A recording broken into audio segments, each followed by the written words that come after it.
నమస్తే.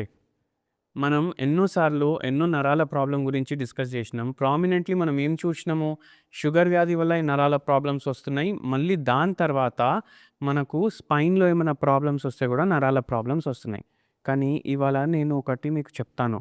ఈ స్పైన్‌లో ప్రాబ్లమ్ కాకుండా, షుగర్ వ్యాధిలో ప్రాబ్లమ్ కాకుండా కూడా ఒక్కొక్కసారి వస్తాయి. ఒక ఫీమేల్ పేషెంట్‌ని ఇట్లనే తీసుకొనొచ్చిండ్రు.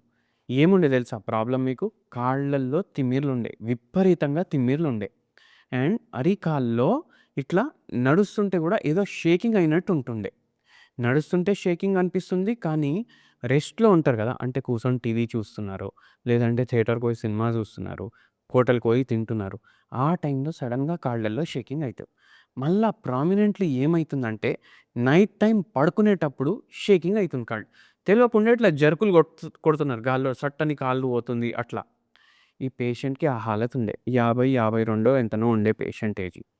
అయితే వీళ్ళ హస్బెండ్ తీసుకొనొచ్చిండ్రు ఈ పేషెంట్‌కి. అండ్ మనకేం జెప్తున్నారు, పడుకునేటప్పుడు గూడా కంటిన్యూయస్‌లీ కాళ్ళు షేక్ చేస్తూనే ఉంటారు, తంతనే ఉంటారనేసి.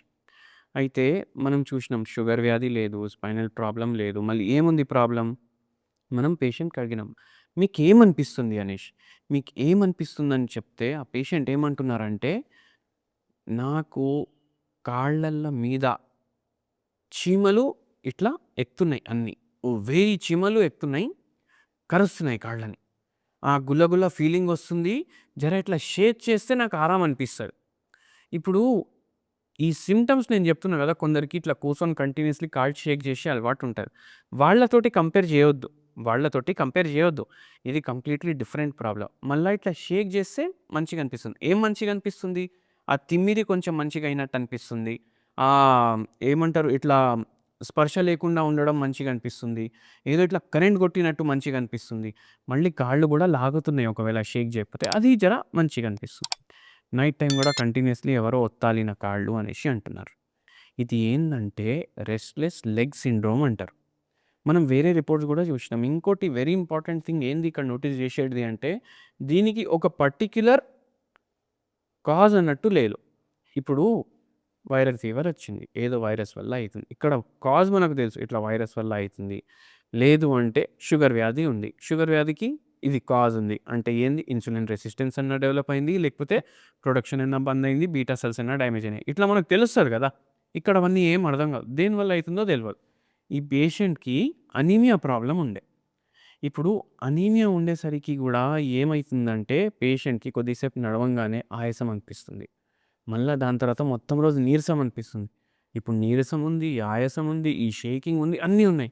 అయితే మనం ట్రీట్మెంట్ ఈ అనీమియాకి గూడా ఇవ్వడం స్టార్ట్ చేసినాము. రెస్ట్‌లెస్ లెగ్ సిండ్రోమ్‌కి గూడా ఇవ్వడం స్టార్ట్ చేసినాం. అండ్ ఇంకో గమ్మత్తేందంటే వేరే వాళ్ళు ఏం చెప్తారంటే దీనికి అసలు ట్రీట్మెంటే లేదు అంట.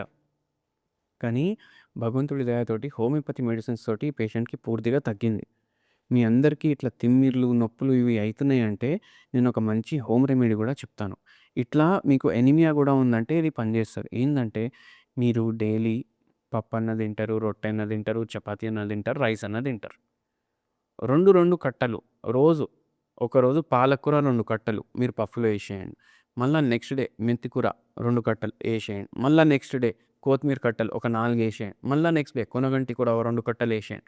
ఇట్లా గ్రీన్ వెజిటబుల్స్ ఏదోటి ఆకుకూరలు 2, 3 కట్టలు రోజు మీరు పప్పు ఎట్లైనా చేసుకుంటారు, సాంబార్ ఎట్లైనా చేసుకుంటారు. దాంట్లో ఏసి తీసుకోండి. దీనితోటి మీకు రిలీఫ్ అనేటిది వస్తుంది. ఐరన్ డెఫిషియన్సీ గూడా కవర్ అయితుంది. పేషెంట్‌కి గూడా తగ్గింది పూర్తిగా భగవంతుడి దయ వల్ల. ఈ రోజు వరకు రాలేదు. 8 ఏండ్లో, 10 ఏండ్లో అయితుంది ఇచ్చేసి మనం. మీకున్న ప్రాబ్లమ్స్‌కి ఒక నివారణ హోమియోపతి ద్వారా. మళ్ళా రోగం రాదు. ఎందుకంటే హోమియోపతి ఏం చేస్తదంటే బాడీ బయటికి పంపిస్తది రోగాన్ని. అట్లా ఉంటది homeopathy power without any side effects. నమస్తే.